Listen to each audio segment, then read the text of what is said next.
Ladies and gentlemen, I really hope you're enjoying your Sunday afternoon, and I'm so grateful that y'all can join me for today's video. This is just going to be a small review on the Falcon and the Winter Soldier. I'll be reviewing each episode 1 through 4, and that's how many episodes there are at the moment. So if you're watching this like in 2 weeks, there's probably going to be more episodes. So just know that it's for right now. As of right now, there are only 4 episodes, and I'm going to be reviewing them. So we can go ahead and start with episode 1. We see a very big change of Sam dealing with like real world battles and everything. Something that we got to see Cap do in Captain America the Winter Soldier. I just think it's really cool that we get to see him actually dealing with like, there's such like a difference in what movies portray real world like battles to be and everything. Like it's not like a giant amount of people like going in. It's like, and most of our battles are in like, I guess you could call the Middle East and everywhere. But I do like that they're kind of putting it on there, and then we get to see Sam giving up the shield, or he had already pretty much given it up, and we also find out that Steve Rogers, the OG Captain America, had passed away or was gone. Which was honestly a really sad scene, because I was hoping that they would have him in that, but they didn't, and it kind of sucks, but the show also is built off of that, like, kind of with a world without Steve Rogers. And we also get to see Sam and Rhodey, which is really cool, because, like, you know, 2 different kind of people, like, you have Iron Man's sidekick, and then you have Captain America's sidekick, both together, after both of, like, their closest friends like passed away, and I feel like that's really cool because you get to see the 2 like kind of biggest characters, their sidekicks together. I thought that scene was really awesome. And then we see Bucky with his flashbacks of him whenever he was the Winter Soldier. And then after that, we see him in his therapy session, which was honestly kind of funny and kind of weird. We got to see like a different side of Bucky. Usually you see the war side of Bucky, kind of like that. We got to kind of go into his life and everything, and I think that's pretty cool. Like, see him acting like a normal person. Not that he wasn't acting like a normal person. And also, Bucky's storyline is literally just set up for no reason. Like, we see him with his friend, and then we see him with his, or not, I was about to say with his girlfriend, but with his, like, or not with his, he's on a date with a girl, so that was kind of cool, but, like, the rest of the episodes, we don't get to see any of that, so it was just kind of like a build-up into Bucky's world for almost no reason, unless it was just trying to show Bucky's character development and how he's reacting to the world, which would be pretty cool, and is pretty cool if that's what they're doing, or what they did. And then we also get to see Sam at home dealing with the boat, and kind of like real-world problems, not real-world problems, but personal problems, like just regular personal problems with the boat, like family problems. And then we see them going to the bank, and then we ultimately, I really enjoyed that scene at the bank because it really showed that like not all heroes get paid. You can do it just showed how unfair the world really is, and I really like that scene because it just kind of like, I feel like it was also kind of a I would say like reference to how like soldiers nowadays get treated, how you kind of go into the military, you get treated not awesomely, but like you get respect when you're in the military, and then you get out, and then it's just, you're gone. It's just kind of like a bullet. They shoot you, they use you, and then you're just an empty shell, and they just toss you to the side. I feel like that happens a lot, and I feel like that's cool that they kind of shedded some light on that. And we also got to see like how Iron Man's gone, or Tony Stark is gone, so there's not really someone to give everyone money. If that makes, that's probably the wrong way to say it, but I mean, there's not really any way for him to really make money. I did find it kind of weird that he is with the military, but he's not getting paid, which is odd. And then at the end of the episode, we see the new Captain America. Honestly, I kind of laughed at this scene because like it was so obvious how they were just making it so like they were just making him into just a horrible character, like just such an unlikable character. I kind of thought that was kind of funny how they did that. And now moving on to episode 2. I believe that episode starts off with John Walker in the locker rooms. I believe that's what they're called. I'm sorry, I'm not very smart. But we got to see him, like, the real him, and he's like, there's no doubt that he's like not a good man, but as we get to see, he just has a lot of problems, and he's obviously a good person, and I'm also going to talk about that later too, how they kind of make you hate him, and then you kind of feel bad for him, but you also feel glad whenever something bad happens. And I really like how they do that, how they kind of twist your like emotions, and it's really cool. And then we see Bucky reacting to the new Cap, which like was kind of a sad scene because Steve was kind of like Bucky's only friend that he really had, and like he basically just got, like, I don't know if he can really remember anything. He obviously has flashbacks, but basically just got tossed aside for years and years and years. And then he got out of that, and then the only person he had was Steve. And then now Steve is gone, and he thought that Sam was gonna take up the shield and everything. And we saw his kind of excitement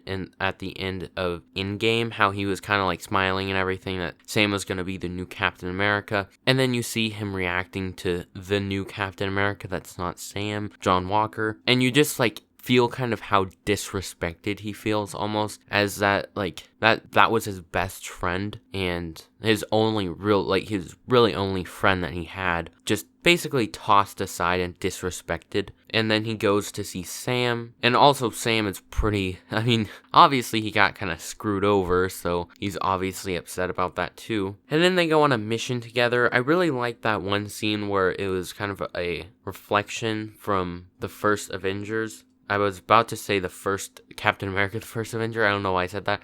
But the first Avengers, where they're in the plane and everything, and then they're talking about plans and everything. I really like that scene because it's an obvious callback. And then they go and they basically just find the bad guys. I forgot what their names are. I don't really get that into Marvel, so I don't try to keep track of everyone's names and everything.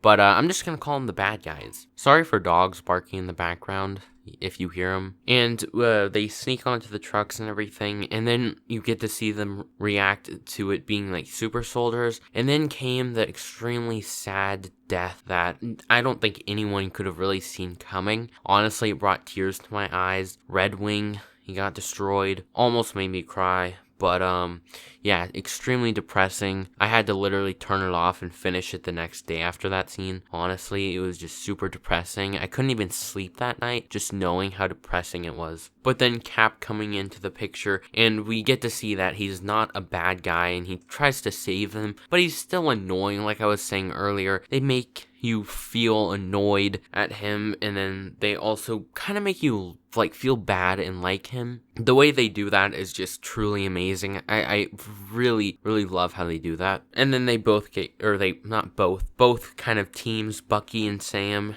and the new Captain America and his friend. I don't remember his friend's name. Oh gosh, I'm probably gonna mess this up. I think it was something like Omar or something. That might be it, or it might be completely off. I just remember hearing the name Omar, I think. But we see them kind of split up, and then with the car scene where that happens, and then the kind of scene where that kind of did annoy me, the scene where he says like, did you ever jump on a grenade? It's like you really use that comparison, like it is just kind of a dumb comparison. Like you could have said, can you lift Miranol? I'm gonna call it Miranol. No, I'm kidding. I can't pronounce words at all. I'm kidding. I seriously can't pronounce that word because I suck at talking. And by the way, a few people have asked if my natural like language is English.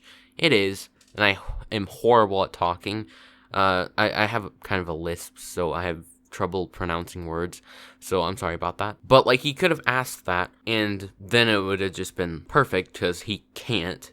He's obviously not worthy, or I mean, he would probably think he would be worthy or something, but obviously he wouldn't be. But like he has to use the comparison, do you ever jump on a grenade? And then the new Captain America, John Walker, answers a really dumb question, or not dumb question, he answers it really, the way he answered it was dumb, like he has a helmet or something, or a move or whatever. It's like, Dad, you're not risking your life. I'm not even risking your life. You're not giving your life up for that. So it's like a little bit different than jumping on a grenade, but yeah, than putting your helmet on it.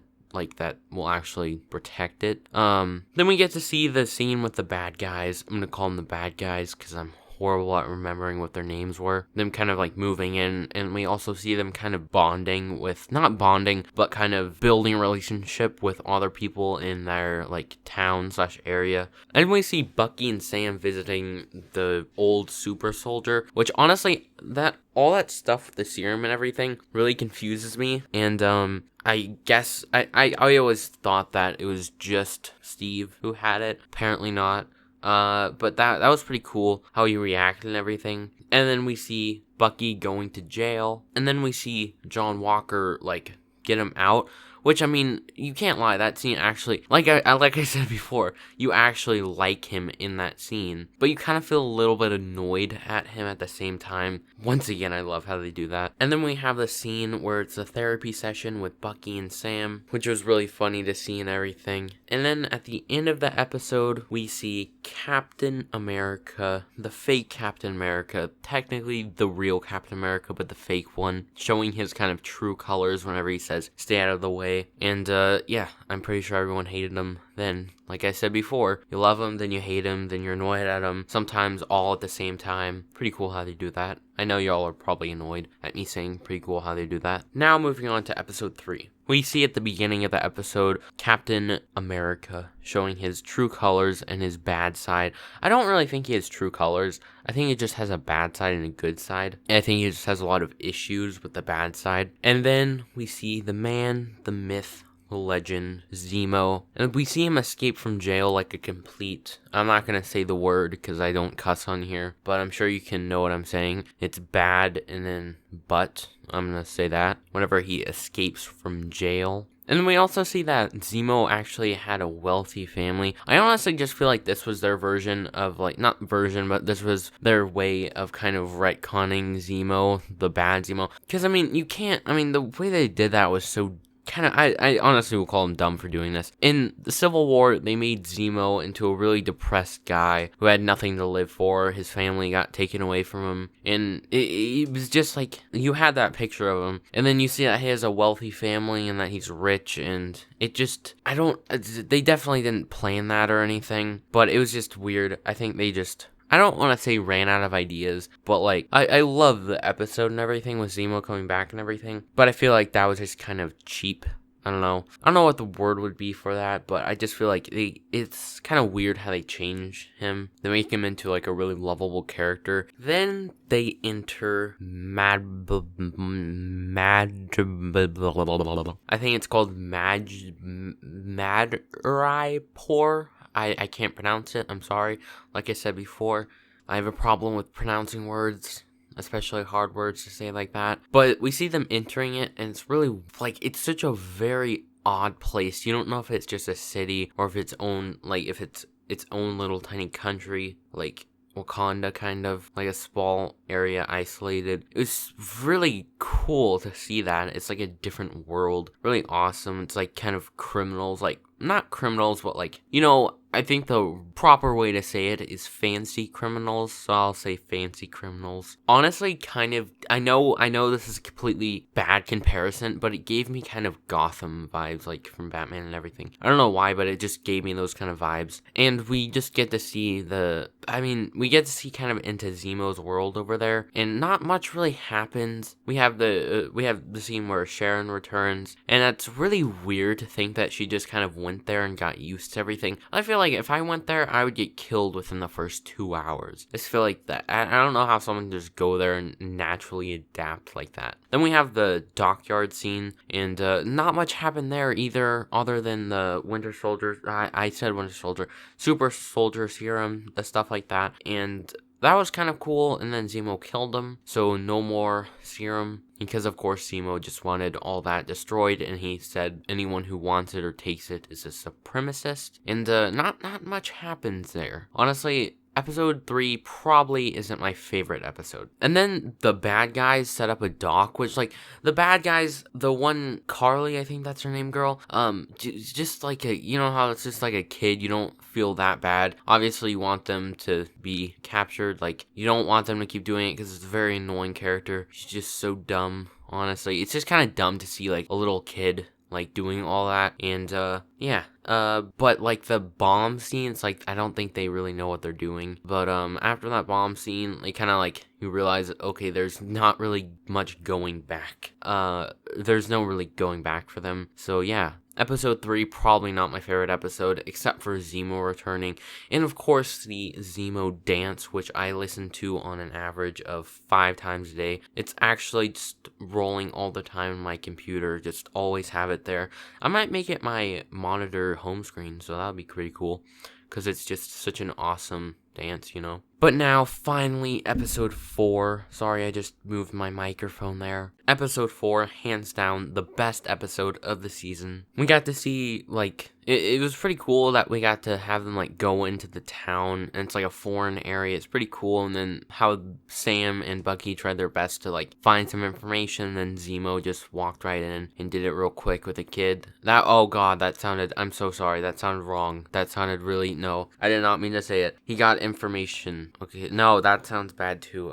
He asked someone for information and got what he asked a kid he gave candy to a kid and asked them for information in exchange for money and candy. Nothing else, just money and candy. And then he got the information real quick. Sorry for making that long. But that was pretty cool how he just like they struggled to do it, but Zemo's really smart, so that's pretty cool to see him. And then we see John Walker show up and everything. And then they go and negotiate / like I don't know what you would really call it, negotiating or kind of negotiating Sam going over there. That was pretty cool to see him do that. And he basically, like, something I don't like about that scene, about how he's talking to Carly, is, like, she's obviously very smart, but, like, how did she not just assume that he's stalling for something? Like, that's the first thing that I would think. He's obviously, like, having a conversation that's really long. It's like the first thing that you would go to is he's stalling. It's so simple. Obviously he wasn't stalling, but still, if I were her, I would have gotten out of there. And then we see her run away, and then Zemo finally shoots her, and you know, it was pretty cool because like it's finally like they get what they deserve, kind of.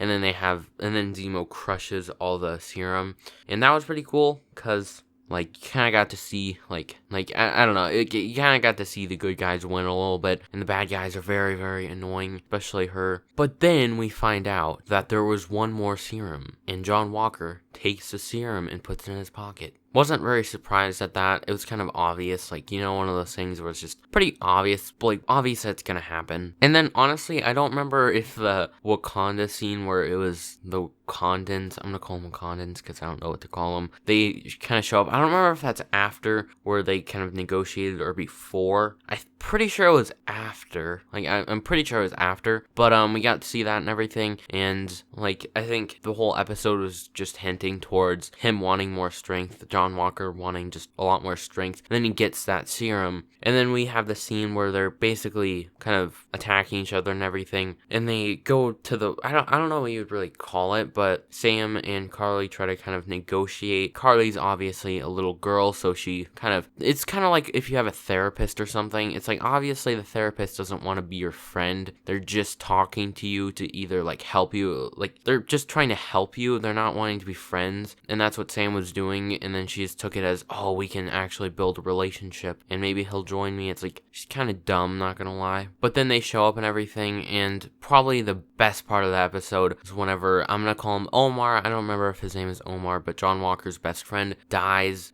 or he takes a serum. John Walker takes a serum, and then he goes over there, and it's pretty much like, I mean, it's kind of just like throwing a baby monkey into a pit with gorillas. It's not going to end up very good because Omar was the only one who wasn't kind of prepared. Like, he was just a guy, okay? Like, he didn't have any special things other than himself. He just had that. And he obviously got crushed, and he got thrown into the wall. A little Easter egg is that Omar might not be dead because you hear Carly and them talking about it, like, I don't remember if it's episode 1 or 2, but we hear him talking about it, how it gives like a burn, so maybe John Walker felt his pulse and didn't feel anything with burning. I heard that theory, I think, on TikTok, but that's a really interesting theory. I do think Omar's dead, though. And then this is the part where you feel I felt really bad, because obviously, like, they just killed his best friend, and then and then also, by the way, all he's ever wanted was just to help people. In that one scene where Omar's trying to not convince him, but talking about the serum, he says that imagine how many people we could have saved, and that's, I think, what got John Walker to really take it. And that was probably a mistake of Omar to say that, but then he takes it and everything, and then it's just a really sad scene where he runs out and chases that guy, and everyone has their phones out, and then he just he just mashes this guy up like mac and cheese or something, dude. He literally has the shield, and he's just like mashing him, dude. Like, ugh, that I just feel so bad. If everyone got that on camera, it's just it's the end of his career, period. And obviously this was leading up to happen, because obviously we see in the trailer Sam gets the shield eventually. So I think that's what's, like, I kind of always knew that there was something that was going to go on that kind of ruined him, and I guess that's going to be it. And I feel like I just feel so sad for him. I love how the series makes you feel so sad, so happy, so annoyed, and it throws a bunch of emotions. I really love how they do that with a character. And that was my review of the Falcon and the Winter Soldier. If you stayed this long, feel free to drop a like, and if you're new here and you like this kind of content, then make sure to join the channel and become a subscriber, or don't. It's completely up to you. But with all that being said, I really hope you all have a wonderful day, and as always, may the force be with you all.